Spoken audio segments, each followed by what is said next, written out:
of Kenya, Rigathi Gachagua. This interview coming in the backdrop of claims that have been made on public domain accusing Gachagua of soliciting up to 10 billion Kenya shillings. These claims come from the highest office in the land, none other than the head of state, President William Ruto, who has just concluded his 5-day development tour of the Mount Kenya region. And this region is, of course, closely associated with the former Deputy President Rigathi Gachagua. Just to clear the air on this interview is at the request of the former Deputy President. So, Your Excellency, thank you for your time. Looking forward to a truthful and fruitful discussion. Thank you. Welcome, Rogers, and thank you for creating time to come and talk to me so that the people of Kenya can benefit from my reply to the very ridiculous claims made by President William Ruto in Sagana State Lodge next to my house and at the foot of Mount Kenya, on the edge of Hobe Forest. And I was under a lot of pressure from supporters and people who listened to him to respond immediately. And I just tweeted that pathological lying is a mental disorder. It's very sad that I have to spend time to respond to these very ridiculous accusations by the president. The president went to the mountain for a political tour. It's not a development tour the way you call it, because there's nothing he did. And if you go through wherever he went, he was just having rallies, relaunching projects that he had launched before, saying he's inspecting projects, he's not an engineer, he's not a quantity surveyor, he's not an architect, and making all manner of promises that he has made since he was elected as president. Let me spend a few minutes to respond to some of the things that he said in Sagana. Again, he had come to the mountain after almost 6 months of a lot of disquiet, and he needed to do some explanation. So he summoned all the vernacular stations to attempt to pacify the region that he had betrayed and to give a justification as to why he had betrayed the people of the mountain. These are people who had trusted him. These are people who supported him without an MOU. These are people who supported his presidency without a political party. These are people who believed in him, in all the things that he promised them. He betrayed them, he turned against them, he misused them. And he felt, of course, his advisors told him that he needed to set the tone and explain why he hounded me out of office, despite having promised the people of Kenya that he will never humiliate his deputy, he would never persecute his deputy. He even went beyond humiliation and persecution. He hounded me out of office. And he was asked a question as whether he is the one who impeached me, and he looked down because he couldn't look at the camera straight and say, no, I'm not the one. It is the MPs who did it. In fact, I tried to persuade them not to. They tried 2-3 times. And they said, if we don't impeach this man, we'll exchange his name with yours. It's all, of course, a lie. Everybody knows. His women rep in Uasin Gishu, both Sholei, publicly in his presence told him, Mr. President, what you say I do is what I do. You told me Gachagua aende nyumbani, nikahakisha ameenda. When he rose to speak, he didn't deny. He just looked down. Everybody knows it's the worst kept secret in this country that he's the one who crafted the impeachment and bribed members of parliament at 500,000 each and senators at 10 million, bribed the mover of the motion, the Kibwezi West MP. He has been everywhere complaining he was shortchanged. He had been promised to be the chairman of the Budget and Appropriation Committee after successfully tabling the motion. And again, the president was saying that the MPs overruled him. It is common knowledge that those Mount Kenya MPs cannot overrule the president. They do whatever he wants. You remember when he told them to pass the finance bill. They went and passed the finance bill despite the fact that there was public outcry. And the members of public had serious problems with them. The day he changed his mind because of the Gen Z protests and said, we are doing away with the finance bill, they were clapping for him. They never argue with him. You remember, again, the Adani saga. They were defending the Adani saga, and the MPs were supporting him that Adani is a good thing. Okay.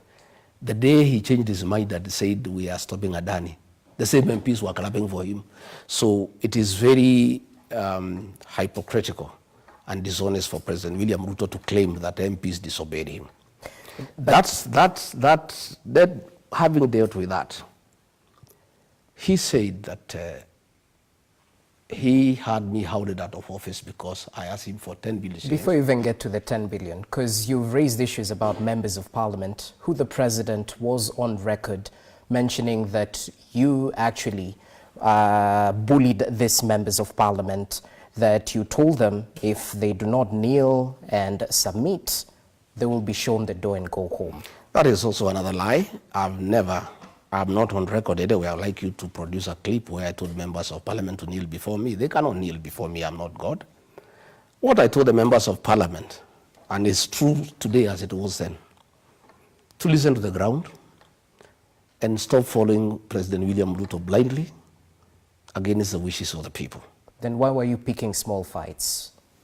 Let me explain to you. They are not small fights. It's the president who is calling them small fights. Advising members of parliament to listen to the ground is not a small fight. It's a very honorable duty for a leader of my caliber.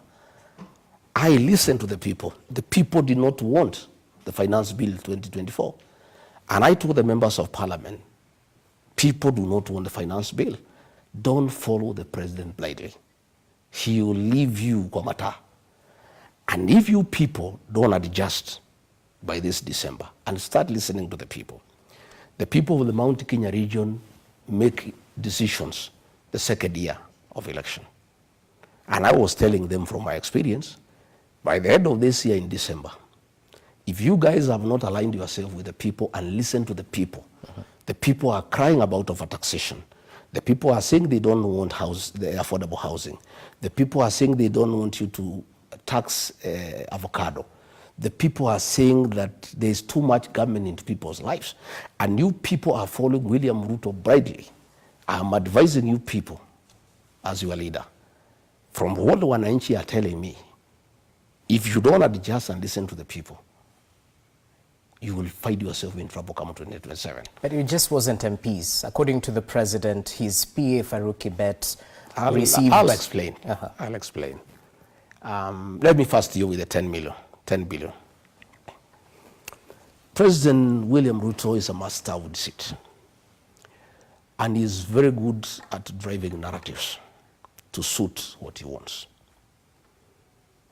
Between the year 2018 and 2022, he drove a narrative in the Mount Kenya region that Uhuru Kenyatta is incompetent, he's a drunkard, and he has ruined the economy and the country.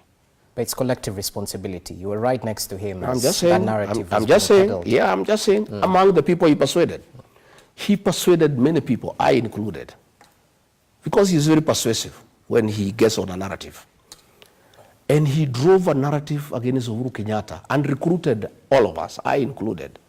I was among the leaders of those who believed in what he told us, that Uhuru Kenyatta is a drunkard, is a useless leader, is a man who has messed this country, is a man who cannot be trusted to organize the succession. And we should despise him, we should hate him. And we listened to William Ruto and he persuaded us. 5 years down the line, Uhuru Kenyatta is gone. William Ruto, the one who said Uhuru is incompetent, has come on stage. The education system that was working when Uhuru Kenyatta was there is finished. Children at home. The health system has crumbled. People are overtaxed. Nothing is working in the country. Yet, at that time, he had persuaded us that Uhuru Kenyatta is an incompetent man, is a drunkard, is a leader not worth talking about. He came and persuaded us that our enemy as a region is Raila Odinga, who is a witch doctor. And since Uhuru Kenyatta has brought him, and Uhuru Kenyatta does not mean well for us, we should hate Uhuru Kenyatta and trust William Ruto to carry our destiny.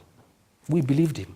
He's very good in driving narratives. So when he came to the mountain, he needed to drive a narrative against Rigathi Gachagua, thinking that the people are as gullible as they were then. And he was confident that if he could successfully drive a narrative against Uhuru Kenyatta when he was president, he could equally drive a narrative against Rigathi Gachagua. And he cobbled this narrative of 10 billion.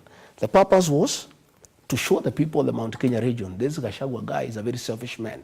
So did you or did you not blackmail the president? Of course I did not blackmail the president, because if I did, Rogers, it would have been accusation number 1 before the Senate. Impeachment. This impeachment was crafted by William Ruto. It was drafted by the National Intelligence Service and Professor Kindiki. And the president even had blackmailed him. Blackmail is a criminal offense. It should have been accusation number 1. It did not appear anywhere. Since October 18, the president has never talked about it until he came to the mountain. And the president had better make up his mind why he ordered me out of office. When he went to Western Kenya, he said he got rid of me because I was incompetent and tribal. He never told the people of Western Kenya asking for 10 billion. When he went to Northeastern Kenya, he said he got rid of me because I'm divisive and I don't like the unity of the country. When he went to Nyanza, he said that I am primitive, and corrupt. When he came to the mountain, he never said I'm tribe, because he cannot say that. He never said I'm incompetent, because he cannot do that. Okay. He said that I was asking for 10 billion. In fact, on Thursday morning, he met Madeira women dancers. There is a group of 1,000 women that I put together to dance for Uhuru Kenyatta, and then I handed them out to William Ruto. Most of them are friends of my late mother. Others are women who have educated their children from Form 1 up to university. My friends. He met them and told them, huyu Rigathi wenu alikuwa anaitisha mimi bilioni 10. Na nikaona kuliko kule peke yake, nimfukuze, hii pesa nigawe na nyinyi nyote. So leo mtakula hii pesa ningepatia Rigathi. Those women, he gave them each 8,000 shillings. That is 8 million shillings. And he gave another 2 million shillings towards the funeral of their cheerleader who has died. And the women called me and said, this man is a liar, because we know you. During the 2022 elections, Roger, William Ruto picked me as running mate because of my mobilization skills and my capacity to mobilize resources. Everybody knows I'm not a poor man.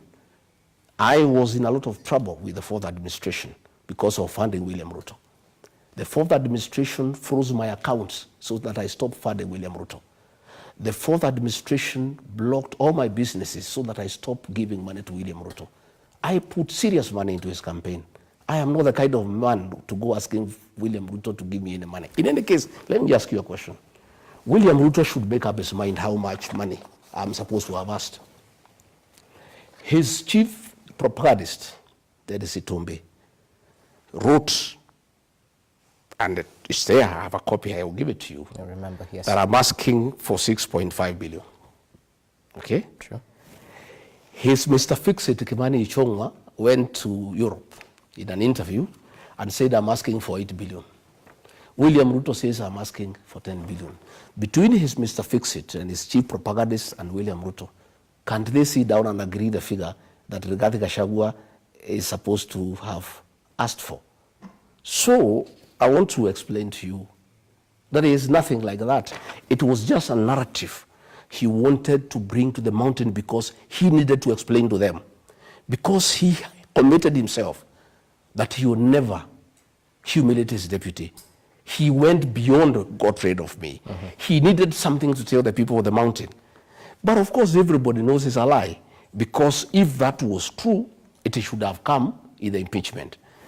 Again, let me tell you, Rogers. But I have to ask you, because you're equally on record in public mentioning that President William Ruto offered you 2 billion Kenya shillings to resign ahead of your impeachment in October. Yes. So isn't that a counter-narrative? No. I talked before. He talked the other day. Okay. I have not talked after he has talked. So your claims are true? I said he talked to me. He sent a very senior officer in government. One, he called me myself when we disagreed and said, I cannot work with you.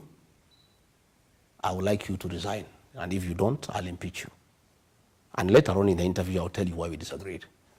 And he said, instead of you going home empty-handed, and since you assisted me, I would like you to go with your retirement package, and I can get you some money to get you started off, like 1.5, 2 billion. I told him to go to hell. I'm not interested. I'm priceless. And that kind of money, you know I have. You know how much I funded your campaign. I am not a man to be given 2 billion shillings. You know what kind of money I am into. And therefore, I said, fine. He sent a very senior officer to come and see me. On Thursday, when the National Assembly resolved that I should be impeached by going to the Senate, that Friday morning, he sent a very senior officer to come and see me. And he gave me his terms. And again, it's my ethics because I don't record people. I recorded that conversation, giving me that offer from the president. I have that record, okay? So the senior official was speaking for the president? Yeah, he sent me. The following day... But you know the burden of proof lies with the accuser. We need to see this. No problem, okay. No problem. The following day, he told the officer I should go and have a discussion with him. And I refused to go to State House. He suggested I go to his hotel, the Western Hotel. I refused. And we met somewhere along State House Road in one of the safe houses run by the National Intelligence Service. And between me, that officer, and myself, we had a discussion with the president. Again, I recorded that conversation for posterity because I know William Ruto. I put it on record. Again, he gave me that offer. I told him I'll think about it. I didn't want to have a fight with him because it was not necessary. That officer persuaded me that I should listen to the president. And because he's a man from home, he said, it doesn't matter, whatever it is, just listen to what he has to say. Who is this officer? No, I don't want to... For the sake of our public, you call for an interview, you have to... Let me explain. So I said no, I declined. The day I went to the Senate, the first day, that officer again was dispatched by the president. And I refused to see him, but after consultation with my counsels, I agreed to see him. Again, he brought me another offer. I recorded it. I am very conflicted. That officer is an innocent man. He's an emissary of the president. He is in service. If I expose him now, he will lose his job. He will be in very difficult circumstances. So on discussion with my family and lawyers, we have agreed that when he retires, and it's not very long from now, we'll be able to release that information. And I've done that because I know his family, and I don't want to jeopardize his position. And because he did not come on his free will, he serves the president, and he cannot be able to argue with him. I'll have that information. It is ready, it's well stored, and I would like to tell these people not to try to come and raid here to get it. It's not here. I've stored it nicely with somewhere, and it's in good position. Allow me to reel you in, because you're a truthful man, as you say. At the end of the day, if you're giving us allegations, you have to substantiate. I don't understand. I have told you, because when the president went to that interview, he was asked to substantiate. He refused to substantiate. I have done a lot of substantiation. I've explained to you why I don't want to receive the information now. But I will release the information because it's for public information, so that between me and the president, the people can know who is right and who is not right, and who is lying to the people of Kenya. You know what your critics are saying? Yeah. Since you heavily funded the presidential campaigns in the Mount Kenya region, that you're asking of this 10 billion, or is it 6.5 billion, whichever the figure, was simply a way of returning your investment. You well know how politics in Kenya is transactional. I don't think so, because when I was funding the president, there was no issue. If I needed my money back from him or whatever it is, we'll discuss. I have not asked the president to refund me any money. I'm a leader. That was an investment in the presidential campaign. He was president, I was running it. I too had a responsibility, to spend money on the campaign. And that's why I'm saying I'm not the kind of person to ask him for money. And he knows that, because I'm an astute businessman who have worked for many years and made my own money. And I was in the campaign on my own violation. The president did not force me to be the campaign. I spent my money because I thought it's the right thing to do. I mobilized resources from friends, and I did not ask him. And if I had asked him, he should have said then. He cannot say now, 6 months after. He would have called a meeting of UDA, the PG, put me to task and say, Rigathi here is asking me for this. He would have called some elders, some church people. He never did any of those things, because that is how you do those things. Okay. But myself, when he offered me an offer to resign, I talked about it. I did not waste time. I talked about it because that is a situation. But it's still a narrative. We'd like to substantiate this claim, sir. I have told you what I need to tell you. And the long and short of it all is that the president wanted to create a narrative with the mountain. And you see, these mountain people are looking at him very closely, because the things he said about me are not the things he is saying today. Okay? When he said I should be his running mate in Karen on May 15th, he had this to say. There were so many other instruments. I looked at many things. I looked at what was required of a deputy president. In the end, we all settled as a team on Gachagua, because he's an astute debater, a fantastic grassroots mobilizer, a disciplined and tireless political operative, a successful elected politician and businessman, a principled politician of tremendous resilience and fearless fighter for the right cause, an indefatigable champion. Gachagua is a self-made man, a politician of repute, and a public servant whose sole goal is to help others. Gachagua is a very passionate leader, a people's person. He speaks about the ordinary people and is concerned about matters to do with farmers. What I like about him is his passion for people issues. He's one of those leaders who are passionate about ordinary people. He's a living example of a true hustler. Then the president is here telling the people of the mountain, the man you gave me is a blackmailer. He goes to Western, he says, man is a tribalist. He goes to Nyanza, he says, this man is a primitive.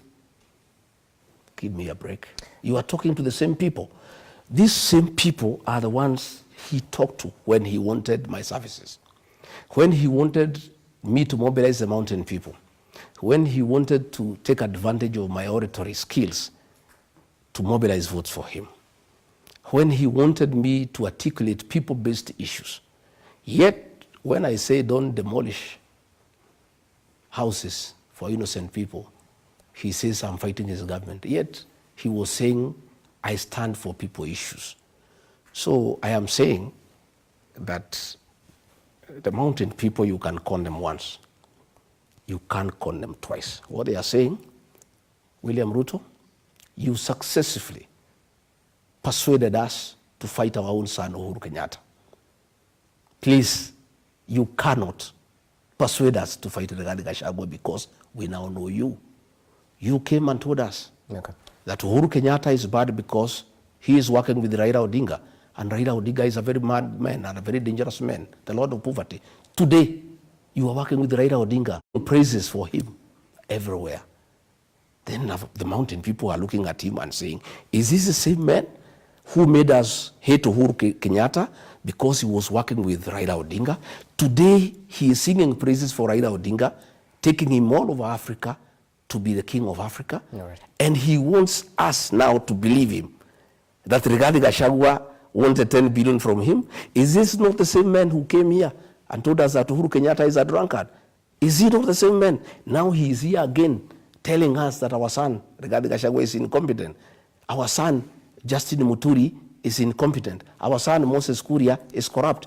Our son, Metheka Linturi, is corrupt. Mr. President, I have no capacity to advise you.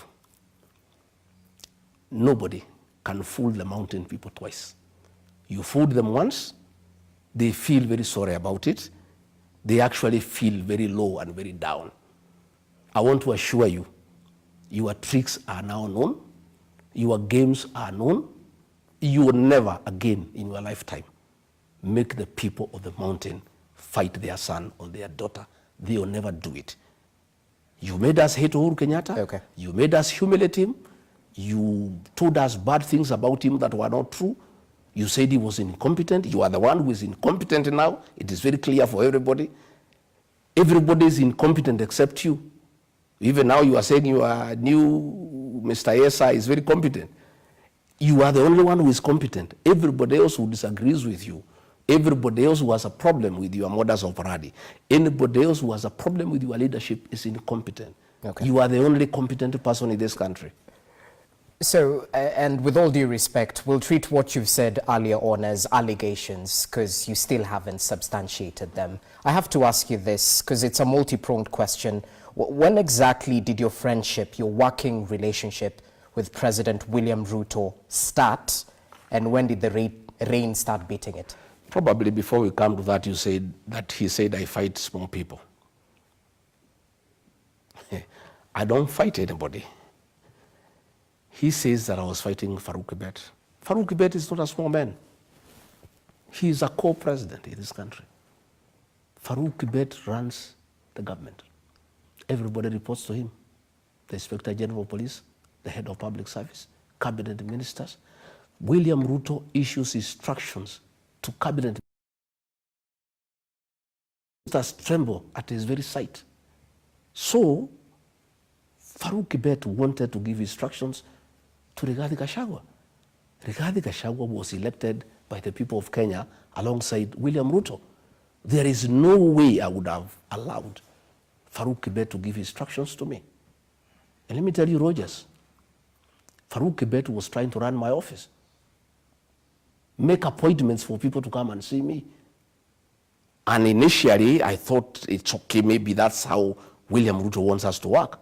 Until I learned that Farouk Kibet was collecting money from people to come and see me, and I have nothing to give them in return. And I went and I told the president, Mr. President, I'm your principal assistant. Please, your personal assistant cannot give me instructions. And if you want to give me any instructions, you give them yourself and I obey them to the letter. But you cannot use your PA to order me around. And your PA is taking advantage to make money from people. And I told you, Mr. President, for your information, because I'm your advisor in this matter, I will be failing in my duty if I don't advise you and tell you what is happening. Okay. All the people Farouk Kibet is clearing to come and see you, he's collecting money. And there's hue and cry in town.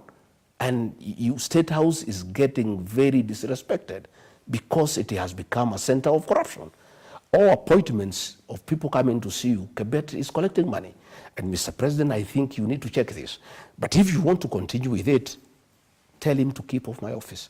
He is not going to make appointments in my office, and he cannot tell me whom to see. So can you substantiate this? Farouk Kibet is not here to defend himself. But the president raised a matter. You asking me for an answer? Yes, yes. See, I must give you an answer. But I'm not the one. I've never raised that issue. Okay. It's the president who raised the matter. I'm answering to the people of Kenya. Countering what you've said. But I'm You've saying, said that he's the one. But I'm saying, Rogers, the president said that I'm fighting with small people. The answer is that Farouk Kibet is not a small person. So you're fighting big people. Fine. I was not fighting big people. Yes. I was telling the president, I'm elected. I'm not going to take instructions from your personal assistant. And I'm not going to allow him to push corruption in my office. If you want him to practice corruption in your office, you can go ahead. But you just said he was collecting money for people to meet with you. I learned the few people he had asked me to see. Later on, I heard noise in town that people are going to see the deputy president. Farouk has collected money on his behalf and he is not doing anything for us. That is when I got alarmed. I faced Kibet and he told me off. He said, I must make money. hii serikali tumetafuta, mimi nimeumia na William Ruto miaka mingi. And actually when I talked to the president about Faruk Kibet, he said, wewe achana na Faruk, atafute pesa kidogo ya kukula bana. Hii mtu ameumia na mimi miaka mingi, akipata hapa kidogo kidogo yuko makosa gani? So I'm telling you, so I'm the only man who would tell him off. Okay. When he says that I'm fighting small people, Itumbi. I don't know Itumbi. You can see the things he was writing about me. And Dennis Itumbi is the chief propagandist for William Ruto. Again, he's not a small man. This government of William Ruto is run by Itumbi and Faruk. This Itumbi, all these statements you see